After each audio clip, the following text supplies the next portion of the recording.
Okay, this is Voice of Shay again, and I'm back.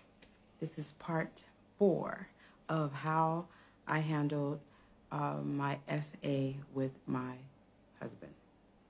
He's an ex-husband now, by the way. So I left off telling you about how he had raped a girl before going off to the military. All right, so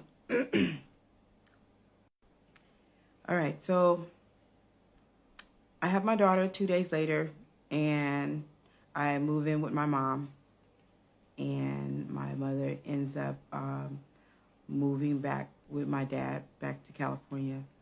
But over a period of a year, I was writing my husband. I wrote his commanding officer, his XO, his CO, and just everybody, Red Cross. I'm writing all kind of people and stuff, and he's not responding. So after a year, he finally wrote me. Before I tell you what he said, my brother was in the military, and he actually went to Germany. He was based in Germany also, and he actually went to where he was to find out what was going on and what was he doing to his sister, and find out that this guy had like TVs, fur coats. He's selling stuff in the military. So my brother was like, you need to get rid of him. So back to his response.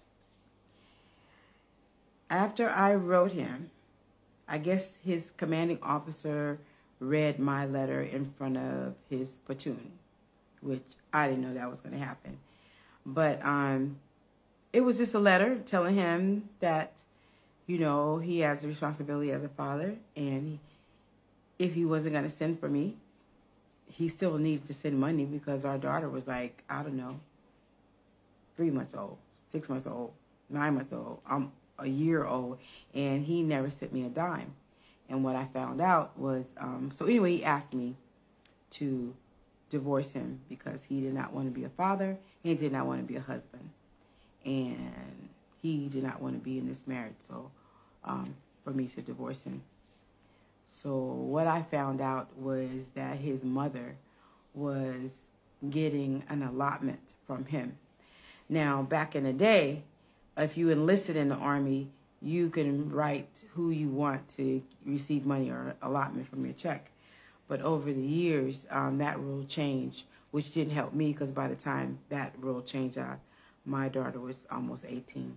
So, of course, I didn't get no support from him. All right, so here comes the crazy part. If this wasn't crazy, I know that the way I'm telling the stories is very calmly. But I'm 63 now. This happened when I was in I was 20, so years ago. So he gets out of the military. Okay, listen carefully. He gets out of the military. He gets a job, and he is still doing drugs.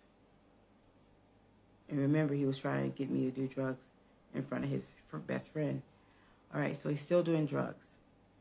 I am living in California. I'm divorced from him. I have nothing to do with him. He's been, let's say it's 4 years later. And I get a letter. I get a phone call from my grandmother. And she says, is Mark's middle name an A? It starts with an A, and I was like, yeah. She says, he's in the newspaper. How would you, this is another way to say this. He unalived 2 girls.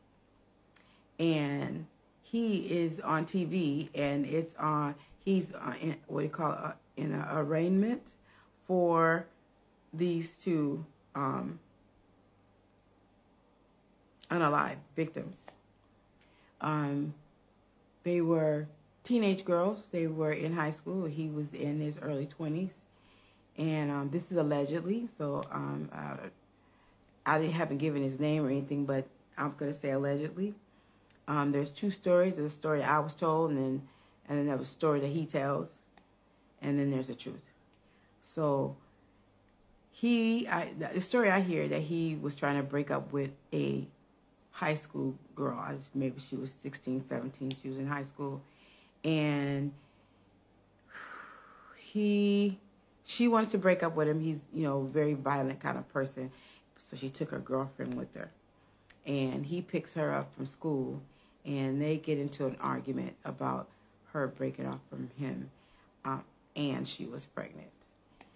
And they get into an argument, and he unalives her and her friend in the head. And he takes their bodies and he drags them over into a wooded area and leaves them. And then he leaves the scene. The gun is hidden by a dear person. That person is now deceased. But the gun was hidden. And I guess the drugs wore off. And he went back to where this had happened, and he saw the two bodies there, and he took off running. But when he ran this time, he dropped his wallet. And when he dropped his wallet, someone picked it up, called the police, they saw the bodies, blah, blah, blah. And this is how he got tied into these two unalived girls. They were high school students. So he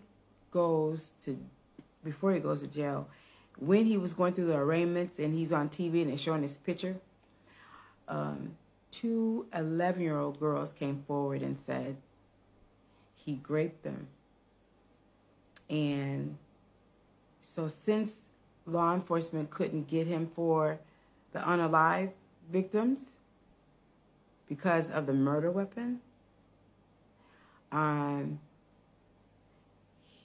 he went to jail for the two rapes. And these girls were 11 years old apiece. He was given, I can't remember if it was 40 years apiece or 20 years apiece, but he did a total of 40, about 40 years in prison. At a prison. So, that was crazy. So I was about 24, 25 at that time. A few years later, maybe close, not more than a few years, in my 30s, I'm working at a job, and I get a call from the police department, and they're telling me to come down to the division to talk to them. And I'm trying to figure out what I need to talk to them for. I've never done anything wrong. And when I got there, they wanted to talk about Mark. They wanted to talk about his character, because he was coming up on parole, and the girls, the two girls that were raped, their parents were going to be at the parole hearing to make sure that he does not get out. And so what they wanted to know is a little bit about his character. So that's the reason why I got pulled in, asking me what was he like as a kid. Because remember, I knew him when I was 10 years old. And if you remember in the story, he was adopted by his aunt, which then ended up being his mother. Mark had to me, in my opinion, Mark has and had a problem with women. He hated women. He hated girls. He hated his mother. He hated women. So this is why he has so much aggression. This is just my opinion. The way he treated me, he hated me. He hated his mother. He cussed her. He pushed her in the chest. He cussed her out. He took her gun. All this stuff he did, I knew about. I was there. So I had married someone that would unalive and rape someone. So it's kind of weird that this kind of stuff is following me. We'll go to the next part.